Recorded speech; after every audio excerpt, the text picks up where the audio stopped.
G'day punters and welcome to another episode of the Trypod Wide World of Punting. This is episode 3 and today, it's a pretty good episode today. Actually, we're going to recap State of Origin Game 2. It's come down to a live rubber decider. We're also going to talk a little bit about the US Masters that starts tonight, our time. Jacob's got a wide world bet of the week. We cashed our one last week at over $3 odds.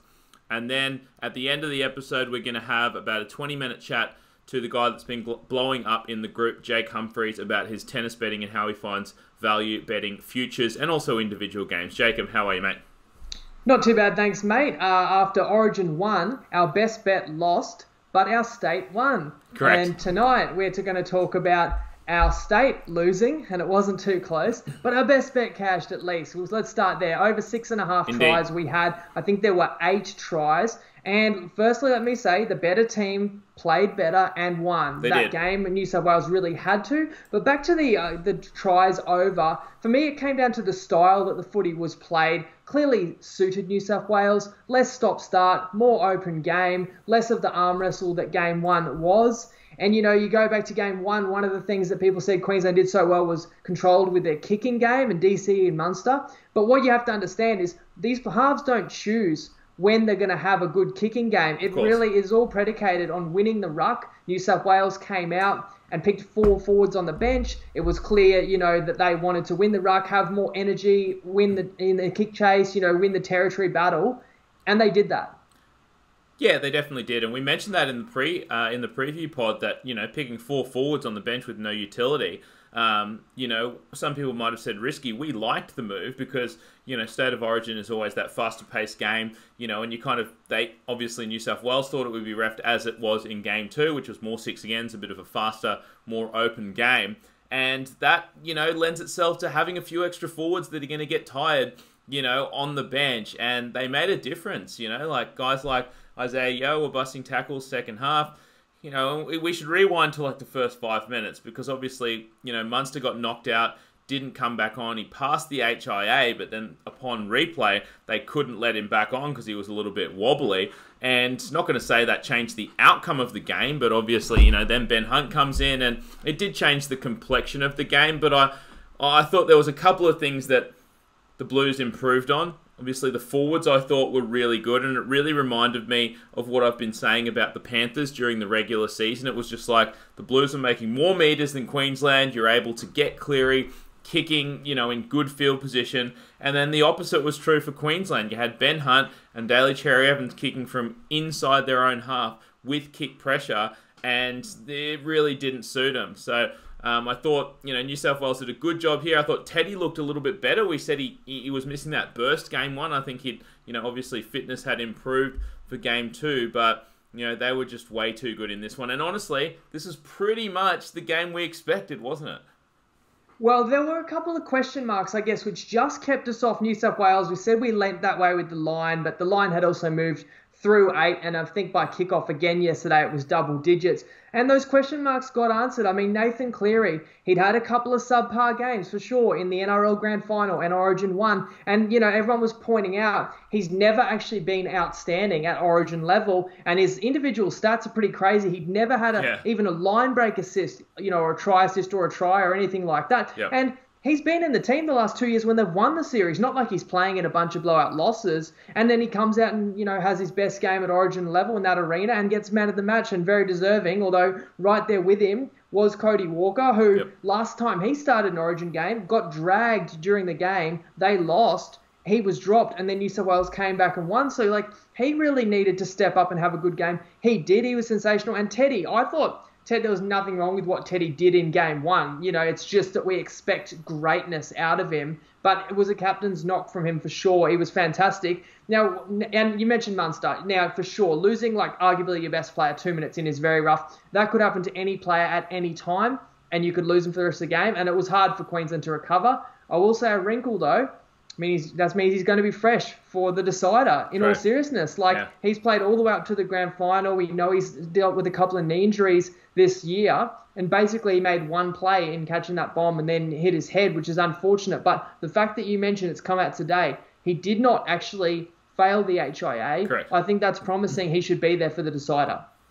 Yeah, and you're absolutely right. Like, it's like one of those things where he's obviously coming into camp pretty hungover, and played, decent game one. Obviously, game two, very fresh, doesn't get anything. And then you look at his, the concussion protocol, no contact until essentially 2 days before the game. So he's going to be fresh as. I totally agree with you. I think Cody Walker needs to retain his position there in the halves. We mentioned that he's, a bit more of a kind of Jerome Luai style half, I guess, alongside Cleary. I think that really helped. And Cleary's kicking game was on point this one. And we wondered, the Panthers had the most, repeat sets or, grubbers into the end goal during the regular season for repeat sets. And we didn't really see that in game one. But then this game, his kicking was on point. What I will say is, he was, obviously kicking those through for Addo-Carr. He's the fastest dude in the NRL. Philip Sammy is out of his depth there on the wing. He honestly is. And it's been a 2-game sample size now. I've seen enough that I need to see. He cannot remain in the Queensland team. He's just jogging back for these balls and Addo-Carr's flying through, and that cost him a couple of times with repeat sets. And, we don't have much depth in the position. Philip Sammy needs to get out of there. There needs to be someone else there. What about his cousin, Mulatalo? Ronaldo Mulatalo, let's bring him in. The guy knows how to score tries. I think he would be a better winger than Sammy, and I thought he was the worst player on Queensland's team, and it honestly cost them. Jeez, maybe a bit harsh. I don't know. Is Mulatalo in the squad? I'm not sure. I know that Sammy was only in the team because Brenko Lee couldn't play in game 1 or 2 with his injury, because Gagai would have actually had the wing spot, but then Gagai's done very well at centre. Origin Gags there. So, look, I think, Addo-Carr, we've actually seen Philip Sammy outrun Addo-Carr in an NRL game once, but it's a different story when it's a planned kick and Addo-Carr's got the head start where Sammy has to turn and chase. Addo-Carr will make anyone look slow. I don't want you to be a victim of overreacting to try and find a reason why a team lost, because didn't you hear all the recap of Origin 1? Every expert had the same take. Oh, New South Wales played 2 centres out of position. And look, we said before game 1, we didn't see Gutho as like a strength at right centre for New South Wales, but we didn't blame their loss on, playing guys out of position, because you go back to last year, New South Wales lost game 1 and they had Josh Morris and Latrell Mitchell in the centres. And who did they go and pick in the centres when they won game 2 and 3? Jack Whiten and Tom Trbojevic. And no one said, oh, you've got players out of position at centre. We didn't say that. Yeah, and I don't hear anybody saying that that Whiten and Gutho were a problem last night. So it just seemed like an easy narrative to say it was because players were out of position. I mean, Kurt Capewell's not a centre. He's playing there for Queensland. The fact is, New South Wales has a stronger roster, but they needed to step up and be counted yesterday. They were. So I don't think they'll really change anything if they've got everyone available. One last point would be like, what can Queensland change? I'm confident Munster will come back in, and as I said, will be fresh. I'm hopeful that Christian Welsh, who got the knock in game 1, hopeful that he could play because he was really good in game 1, and they could have used him yesterday in the middle. I know Queensland won't pick Harry Grant. I'm kind of satisfied. Jake Friend was good in game 1 and he's earned that jersey for this series. And I think there's intangibles there, like his leadership and then the way that he glues the middle up. And I'm willing to understand that even though Queensland's highest upside might be Harry Grant, he can wait his turn. He'll get plenty of opportunities. But of course, we'll preview the game more in depth on Sunday night, 7 p.m. That's a decider that we all deserve to end the footy season. It is indeed. Should be a cracker. Are you going to go to that one, Jacob? I'd love to go. I don't live in Brisbane anymore. I'm not sure if I can get a ticket or not, but either way, even though I'm disappointed Queensland lost, it's bloody, it's grouse that we've got to decide. Yeah, very true. On Wednesday. I heard the tickets are about $200 is the cheapest ticket, so it might be a little bit rough for us. Let's move on, Jacob, and obviously a big thing that's happening today, like I said, starting tonight, as the US Masters golf tournament kicks off, and a lot of people in the group obviously interested in golf. And honestly, like we don't pretend to be betting experts on golf or anything like that. But I'll tell you what, it's a fun sport to bet on. Like, it goes for multiple days. Kind of like the election, you've got some ups and downs. You can follow the live betting. Are you going to be watching this one, Jacob? What are your thoughts? Yeah, the Masters is kind of that unique event that even if you don't follow golf all year, you can't help but be interested in it. I think you're saying tonight, but I believe, it's Thursday in the States, which will be Friday morning. So Aussie time for you guys viewing, I think from roughly 5 a.m. each morning, this is all going to kick off. And then it's probably going to go till, mid-morning Aussie time, which is pretty good. If you're getting up before work, you watch a bit, or if you're tracking it along. And you said it, like, there's so many ways you can bet it. You don't just bet who you think's going to win the tournament and then sit back. There's all these different markets. There's, pairing off players that are in groups, like head-to-heads. There's, obviously all the different finishing brackets on the leaderboard and round one, and even specifics like whether players are going to bogey or birdie certain holes and stuff. So it's awesome from a punting perspective. And as you said, we're not experts, but let's move to the Wide World Bet of the Week. Before I get to your Wide World Punt of the Week, obviously we cashed our one last week. You've got one for the US Masters Golf. Like I said, I'm no betting expert on the golf, but what I just will say is if you're betting the outright winner, if you're betting top 10, top 20, top 30, stuff like that, where there's hundreds of different players that you can choose, the VIG or the bookie edge that you're going to pay on that is going to far outweigh, how much you know about the golf tournament. So what I would suggest, even though I never bet golf, is that if you're looking for the best chance of winning money, maybe bet some of those head-to-head ones where there's essentially two options. You can get a player A and player B. Which one of those is going to win at $1.90? That's going to be your best bet to not lose a ton of money on the US Masters Golf. But Jacob, fire away your Wide World Bet of the Week for week 3. Well, yeah, I'm going to always try and aim to make the Wide World Bet of the Week something that's on the high-profile event for that week. And even though, as you say, we don't pretend to be experts, I'm not going to sit here and say the Masters is on and try, read up some golf facts and try and pretend like I follow it.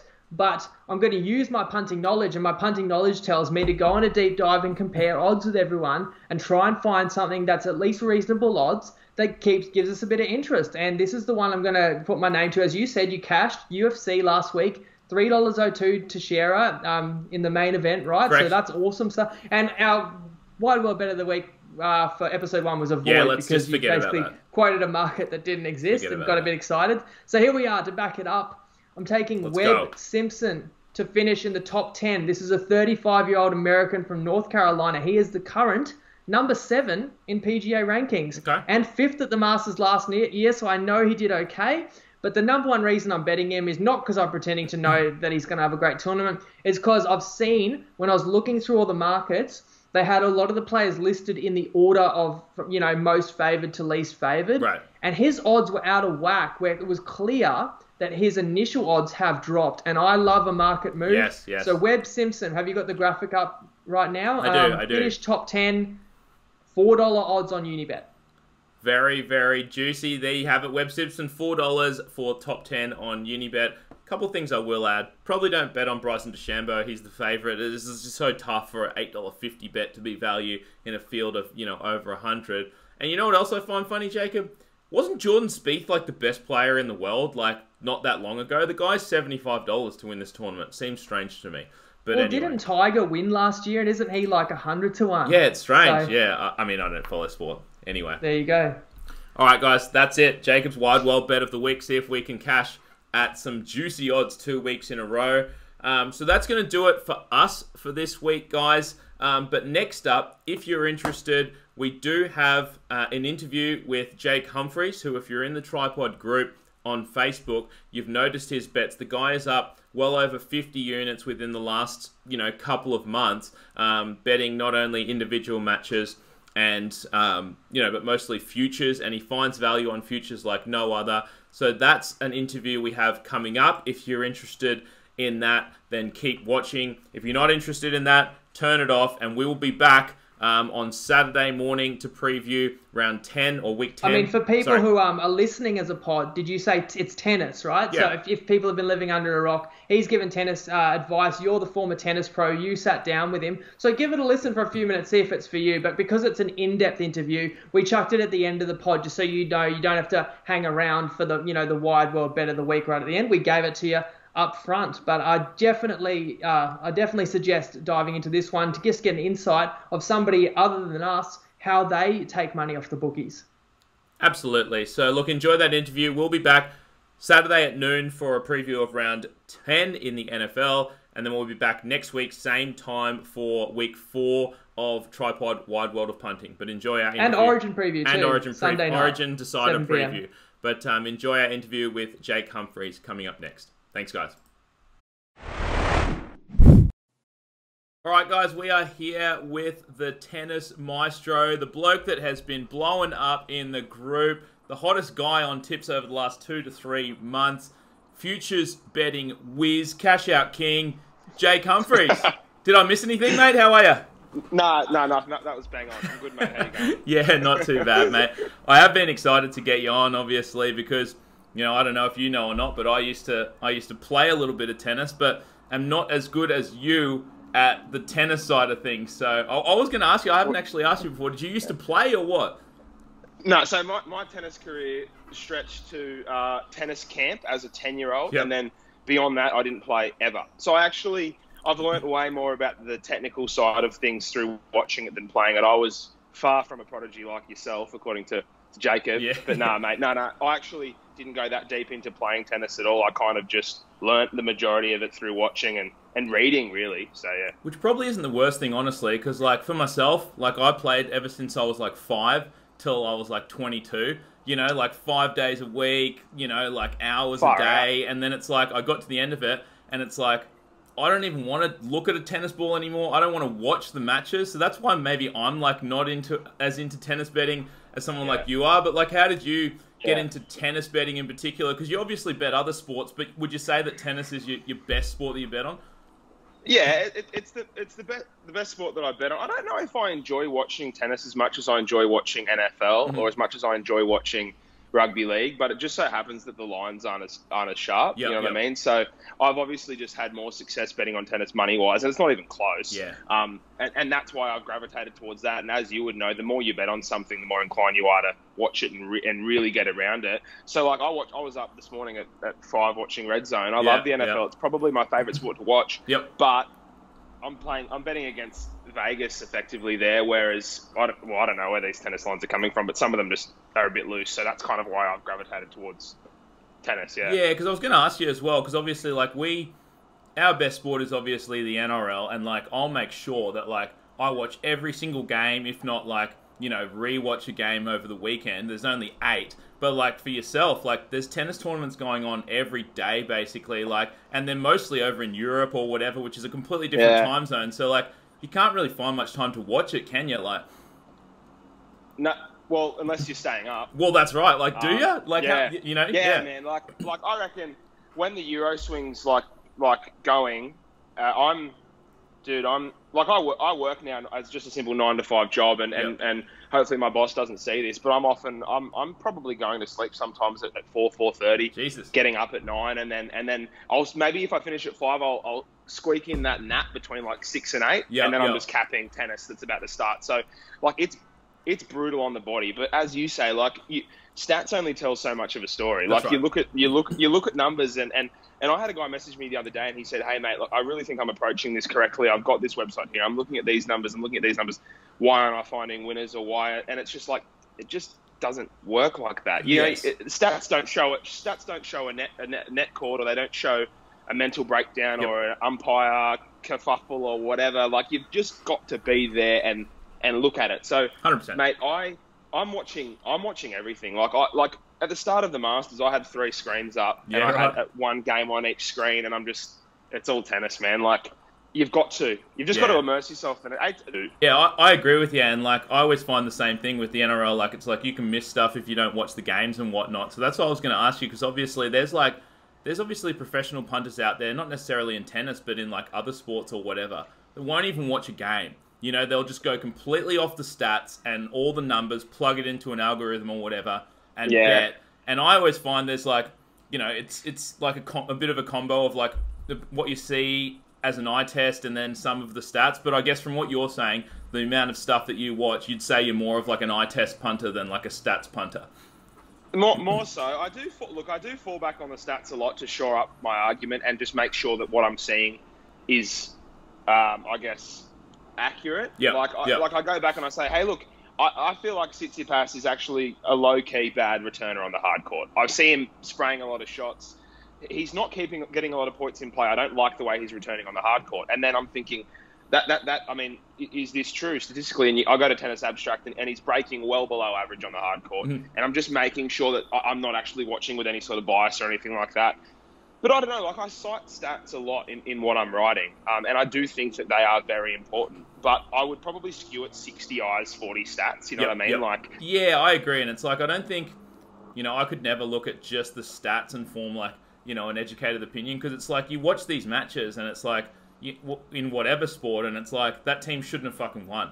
And, the stats could tell a completely different story of what happened on the field. And that was another thing I was going to ask you. So obviously, like, you said you love the NFL and stuff like that, but you obviously do a lot better in your tennis betting. And I do wonder, like, do you find it easier to cap a tennis game because it's just literally 1 versus 1? Like, it's just two players that you have to analyze rather than taking into account injuries and all the shit for dozens of players on a team or whatever.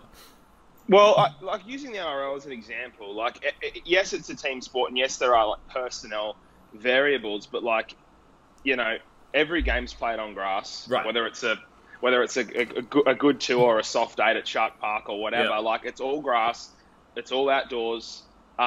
Like I find that, yes, even though tennis is only 1v1, like there is a enormous difference between main court at the French Open and indoors at Paris 1000. Even though it's only 2 people, mate, it's like I cannot explain how much conditions, environment, surface, country, time zone, everything comes into it. And rugby league's only played in Sydney, Brisbane, New Zealand, Canberra, whatever.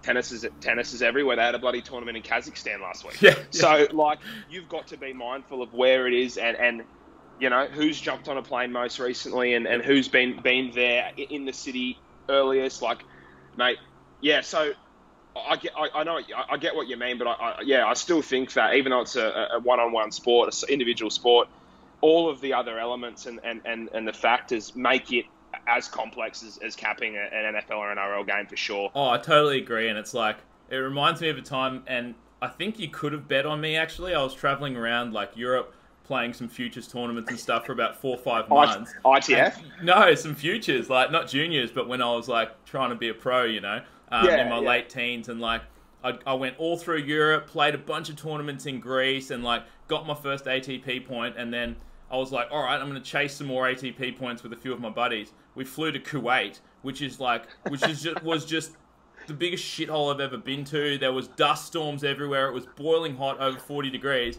and like I didn't want to be there. Like there's dust swirling in my face when I was playing and stuff, and that's the sort of stuff that I guess you would look for, like after traveling around for ages. Some of these guys, like, they're just worn out, 100%. And at the end of a season, when you've got blokes like, I mean, using someone like Benoit Paire as an example, who I don't know if you know that, he's like a flashy Frenchman guy, who's sort of bratty, likes his fashion, likes dressing up, likes his Lacoste clothes and stuff like that. He just seems like a guy who, at the end of the season, doesn't want to be playing in Astana, Kazakhstan. You know what I mean? Right. And like, I'm happy to make that assessment. And he'll come up against a guy in for example, he played a guy called Mikhail Kukushkin, who is a local, probably lives up the road. And that factor cannot be overstated. The fact that, like, one guy at the very end of the season is playing in a country that he's probably not too excited to get out and see the sights about. He's from Marseille or Paris or whatever, and I'm pretty sure he just wants to get back there and chuck his sunnies on and go down to the beach. It's things like that you just, mate. Tennis Abstract isn't going to have that. Right? Yeah, exactly. Exactly. Like, not even close. So it's things like that you've really got to be keyed in on. It comes down to following players on Instagram, seeing what they're saying on their stories on Twitter. Oh, mate, it's incredibly complex. It's everything, and that's what people don't really see with this ATP thing. They see the write-ups and mistakes and whatever, but I couldn't tell you the hours I put into knowing these players. Bloody oath. It makes ridiculous, mate. It reminds me of a guy like Kyrgios, like if he's playing some shithole tournament, in the middle of nowhere, he's most likely not going to be that motivated, but then come Grand Slam time, like, you kind of know he's going to be a big game player. Just for like, sure. I guess, obviously, I know the difference. I've played the sport and stuff like that, but why don't you run through, maybe first of all, even because I think that's probably the biggest thing that people don't even realize is the actual differences between the surfaces, clay, hard, and, grass, and then maybe just like run through the top 3 things if you, off the cuff, of what you would look for when you're capping a game. Okay, so, I mean, and look, I would like you to chime in here because, for example, I haven't even set foot onto a clay court before. I'm assuming you have, right? Yes. But my based on what I've read about a clay court, is that obviously the ball will travel a lot slower, and when it hits the surface, it will come up at a sharper angle than what it would on a grass or a hard court, allowing a person to set up his shots and effectively put more power and dedicate more time into those ground strokes. That's right. Yeah, exactly. It's basically, in layman's terms, much harder to hit a winner.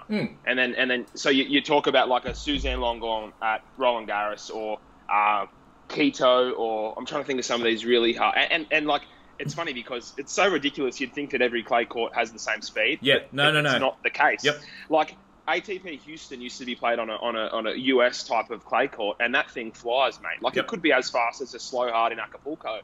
Like it doesn't make any sense. So and I'll even say like the same tournament can be a different speed from year to year. Like we saw it with some of the Grand Slams. They're Aussie like, Open. We're not getting any rallies. It's not entertaining for the fans. Let's slow the fuck out of these courts, you know? Like when you check the numbers from after a tournament, and normally it's hard to get those numbers during a tournament. You just have to listen to word of mouth and what the commentators are saying who are on the ground. And sometimes the players as well, because like you'll go, like you said, some of their Twitter accounts or Instagram accounts, or even like some of the journos or whatever, they'll say like, these courts are playing way slower than last year, you know, and they'll know in the first couple of days.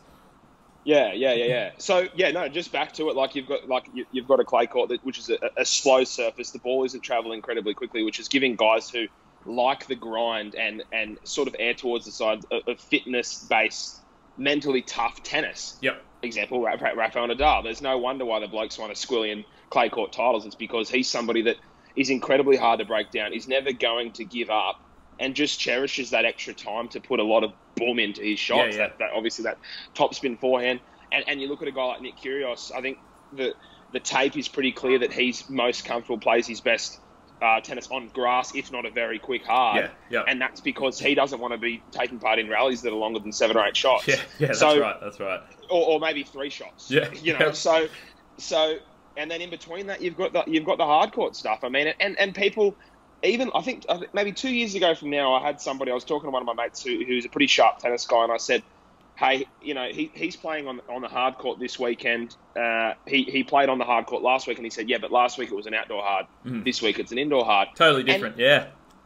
It's crazy though, right? You've got guys who the wind will annoy them. Yep. Really badly, especially servers. You think Ivo Karlovic wants to go play in Dubai? Yeah, 30 mile an hour wind and throw it up and have like everything, mate. So 100%. all the elements are so crucial. Cannot be overstated. Yeah. So it's you made and that's one of the factors. The biggest ones, really. 100%. You made a good point. Like I played college tennis over in America, and we had, obviously I lived in a place where there was, it got really hot in the summer and we had snow in the winter. So we had outdoor courts for the summer, right? But we also had indoor courts in what was basically an inflatable bubble. And the courts played completely differently. And so if we ever had to play, a team that possibly would prefer the indoor bubble courts, and it was like summer, we'd just say, we'll move it outdoors. We'll play you guys outdoors, or vice versa, I wanted to get onto... You're probably most famous in the group, honestly, for some of your futures plays that you've had lately. And look, as an NRL punter and NFL punter mainly, generally we sort of say that it's so tough to find value in futures markets because there's 20 odd options and the bookie edge is about 20% on some of those futures. But you seem to be able to pretty consistently find some value in the futures. Just run us through your basic process there. Oh, look, I'd be lying if I said I haven't been quite fortunate. But, I mean, people say that to me, but you do make your own luck. Maybe a dozen of these in the last 12 months, maybe more. And I don't know, man, like, this is where it gets really tricky for me mentally because people say to me, look, you find value, you find a number that you think should be over, and you play it no matter what. Yep. But, like, and I'm always bouncing in my own head about this because sometimes I will see a guy at over the odds. I'll use an example. About 3 weeks ago, I posted in the Trypod group a futures bet on Pablo Carreño Busta, who was paying $12 to win at Antwerp. And as a number 1 seed, if you're a half-decent prospect at an ATP 250, you shouldn't be that high. Right. You shouldn't be $12. You should be top more 10? Than 4, 5, top 10 player? He'd be, but I think somewhere between 17 and 25. I don't think he's top 10 Busta. Late teens, maybe. Yep. But more importantly than his ranking, his seeding at this tournament, he's number 1, right? Yeah, and right. You know that he shouldn't be $12. But I also know in my head that I don't actually think Worcester has what it takes at this point in the season to have a sustained run and win this tournament. But I still knew that $12 was over. So that's where like a cash out scenario will come into it where, I'll for example, I put $1,000 on Worcester. He immediately dropped to $3.50, which was unders. It was a bit of a panic move from Ned's. Yeah. And then you never see that. Like, well, no. It's a crazy move, yeah. And 350's unders, and I know it's unders because, and just rewinding, like, as soon as the draw comes, like, on Twitter, I'll know when the draw ceremony is and when the draw release is. So I will see the draw about maybe 2 or 3 hours before Bet365 will trade it and release it and stuff like that. Do they release odds for a tournament before the draw's been released? No, they wait. But they wait. But I'm able, unless it's a major, right, of course. But these little ones, but like, I guess what I'm saying is I'll see a draw ceremony and know who's seeded 1 to however many. And then in that 2 hour, 3 hour window between when the draw's released and when Bet365 releases odds on it, I'll have my odds for every single player in that draw in front of me. Yeah, right. So that when that draw inevitably comes out, and usually it's first on Sportsbet, I will know really quickly whether or not my odds match up with what is there, right? And that's how I'll often just know when to pounce on a guy and smash them. And if I get overs initially, that's great. I can catch out. Like, the world's my oyster. I can do whatever I want. But sometimes, for me, it has to be a combination of overs and do I genuinely like the individual? You know what I mean? Because and this is where it becomes really hard to explain, because some people blindly want to bet value, and as soon as they secure that value and as soon as they see it, they're betting it and they're closing their eyes and that's it. Yep. But I personally can't do it that way. For me, I need to actually have respect and have faith in that particular player that they're actually going to be able to go on a sustained run, and win the thing. Like, I'll use one example. My biggest futures hit this year was Laszlo Gera at ATP Sardinia. I got him between 34 and 41 to win that 250 in Italy. I thought he was truly about a $12 or $13 shot. Okay. Yeah. But even then, in my head, that's still less than a 10% proposition, right? You probably are better at maths than me. Yeah. It's like 8% or whatever. That. Yeah. So if someone held a gun to my head, I wouldn't bet my mum's life on him winning the tournament. But I did think I had significant overs. Then I get the overs and the odds shortened in, and I could have cashed out for whatever figure I wanted to. It was a really good figure. And in the past, with a guy like Worcester or someone else who I just wanted to score overs on then bail, I might have taken the number. But I actually saw the draw. I love the draw. I love how undervalued he is, and I love the way he plays his tennis. Yep. And I rode with that. And in the last 12 months, it almost seems like everyone that I've cashed out on after securing overs pre-tournament has lost. Yeah, and everyone that I've ridden with has won. That's good. That's what you hope for. And bloody oath, mate. And I know I don't want obviously no, I don't want to sit here and big note myself and say I've been that lucky, but I have been really fortunate. And again, it's not something that just happens. It's hours and hours of dedication, figuring out where these guys are actually at leading into the tournament, what they've been up to, 100%. Are they ready for a run, all that kind of stuff. So, because I was going to say as well, like, just as like simplistically, like, so you said you got that bloke at, you thought fair value was $12. He was up, around the 40. Just thinking, like, yes. When you're making the decision, let's say, to cash out pre-tournament, let's say, before the tournament even starts. So let's say you assign him a value of $12, you think that's fair. Would you basically say, like, if his odds drop from 40 to 20 pre-tournament, you'd be like, I won't cash out? Or if it actually drops below what you think is fair value, then you start to think, okay, is that kind of good question? A decent good question. View? Yeah. So if I've kind of generated such a good feel of the cash out function on Bet365 or whatever, I'll just know that if that cash out price is overs, then I wouldn't ever be too dumb to not take it. If that makes sense. Like, if I had him graded at 12s, I got him at 41s, and then he dropped to 8s, and that cash out figure was just incredibly appealing, then truthfully, I'm probably taking it. I'm probably taking it and saying, look, fellas, we've just made times down money by God knows how much. We'll take that. I mean, if he goes on to win, we've got egg in our face, but at least we've taken a really good figure. That's what a better wants, is like less variability, and I guess that's what you're getting if you're getting pre-game and cashing out. It's like less variance in your ups and downs, I guess. And just one more thing. People always talk about, like, taking a futures market. You compare the outright price to what the return would be if you just continually rolled over that prospect. You would know what I'm talking about, right?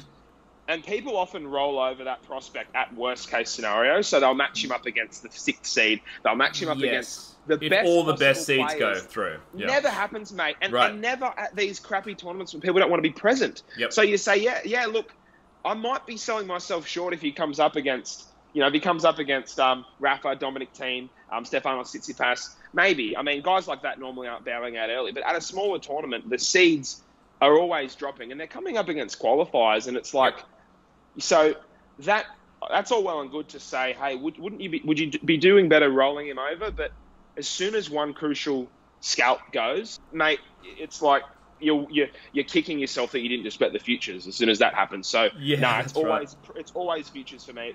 It's one or two guys, usually one guy, and if I'm keen on him from a value standpoint and from a spot standpoint, then we'll ride him all the way to the final unless we get a cash-out figure that's just at well overs before he swings a racket. So. No, that totally makes sense. I wanted to hit you up with one last question, and it was actually Jacob that was interested in this one. You don't have to obviously say, what your normal stake size would be for an individual game, but like you said, sometimes you'll see a futures play that's way too high. You've got a feeling it's going to drop, and you'll probably be able to cash out for a profit before the tournament starts. Would you say that if you think that's the case, that you'll be able to cash out before the tournament for little to no risk? Would you say that your stake would be way larger than a regular bet? Yeah, yes. 5x or something like that. Yeah. Yes. If the cash out symbol's there, and I know that I'm right, and like when I'm competing with Sportsbet, for example, they tend to be a little bit incompetent when they're doing these tennis markets. They seem to be the most off the mark bookies on a consistent basis. If I'm competing against them and I know that they've got a guy who's just miles over the odds, I'll max bet it. I'll bet as much as I can. And the same goes with any bookie. If I feel like I've got, because look, at the very worst, it's where it should be. I'm never betting on unders. You know what I mean? Right. So, and if I know I can cash out pre-tournament, which using Bet365 as an example, incredible cash out function, the best basically in Australia by far. Yep. It's always reliable. I know I'm going to be able to take the figure. I will bet as much as I can bet. Yeah, fair enough. Mate, thanks for joining us. Obviously, good luck with your current bets. And where can people find your tips and insights if they're trying to find you? Well, basically the way I do it is I've just got a WhatsApp group where it's just I've got two groups. One's a tips only group and one's a chat only group. And basically that just allows me to get in really, really quickly if I'm not able to post. But I'd say 80% of what I'm doing is in the Trypod group. But there's those little gems that I can't get in sometimes at 11 p.m. or 1 a.m. So I've got the WhatsApp chat there. And the way you can get into that is just contact me and I'll send you a link. You can join the chat or you can just join the tips and keep an eye on the chat and a Trypod as well, because I'll be bouncing around both. Perfect, mate. Sounds good. Well, look, thanks again for joining us. Awesome insight, and I'm sure we'll have you on again. Cheers again. Excellent. Cheers, mate. Thank you. Thanks, buddy. Bye.